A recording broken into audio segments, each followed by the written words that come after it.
politique de réadaptation de l'agriculture marocaine?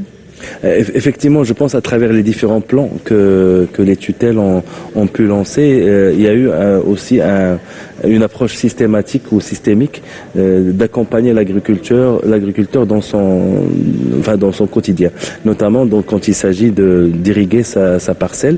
Donc il y a eu un ensemble de mesures qui a permis aussi de rendre cette agriculture plus efficace, plus résiliente. Moi, je peux aussi témoigner de mon point de vue énergie, où cette agriculture est en phase de devenir une agriculture non seulement résiliente, mais aussi verte et respectueuse de l'environnement, notamment sur le volet pompage solaire. C'est un des secteurs, on va dire, distribués hors les centrales, les grandes centrales électriques, mais au niveau de chaque agriculteur qui utilise le plus l'énergie solaire.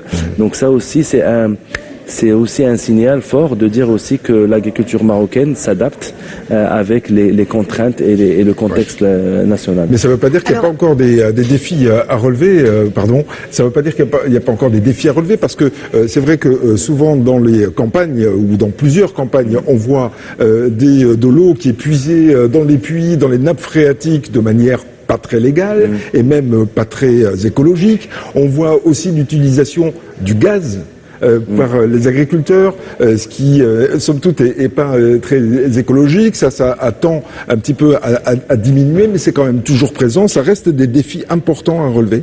Parce qu'il y a une question de culture aussi derrière, de culture de l'homme. C'est que le plus facile, c'était de puiser avec une pompe quelconque, donc qui était, mise en marche avec de l'énergie. Que c'était du diesel pendant très longtemps.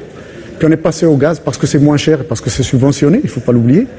Et puis aujourd'hui, comme le disait Serachid, beaucoup d'agriculteurs sont passés à l'énergie solaire. Et de plus en plus, d'ailleurs, quand vous conduisez sur les routes marocaines, vous allez voir des petites centrales de production énergétique. C'est très encourageant dans la mesure où ils sont indépendants du réseau, donc ils ne mettent pas de pression sur le réseau national. Ça coûte beaucoup moins cher que d'alimenter en termes de câblage, de poteaux, etc. Ça n'est pas tellement gratuit parce qu'il faut investir quand même pour cela aussi. Une fois que c'est amorti, ça devient gratuit. Il faut un certain entretien, etc.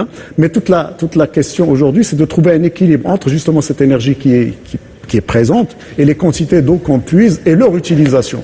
Parce que c'est justement ce chaînon qui doit être très optimisé, et c'est en cela qu'il y a énormément de recherches. Moi, je sais que j'ai des amis qui travaillent dans ces domaines-là, et nous sommes très avancés dans c'est que nous développons certaines plantes, certains arbres, certains produits agricoles qui demandent de moins en moins d'eau et qui sont plus résistants aux conditions climatiques nouvelles ou qui sont là depuis quelque temps, et en même temps, tout en produisant plus.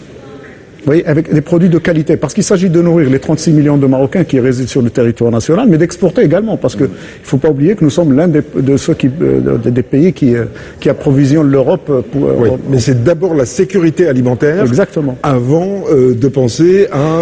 En fait, l'exportation, c'est pour compenser des choses. Oui. Mais ça ne veut pas dire que quand on exporte, on le fait aux dépens de la souveraineté nationale, de la consommation des citoyens. C'est très important à préciser. Ça ne s'est jamais fait aux dépens du citoyen. Parce que dans l'esprit de beaucoup de Marocaines et de Marocains, nous on n'a plus de tomates, ou alors avec le prix qui explose alors qu'on en exporte, et que de l'autre côté de la Méditerranée, la tomate marocaine elle coûte rien.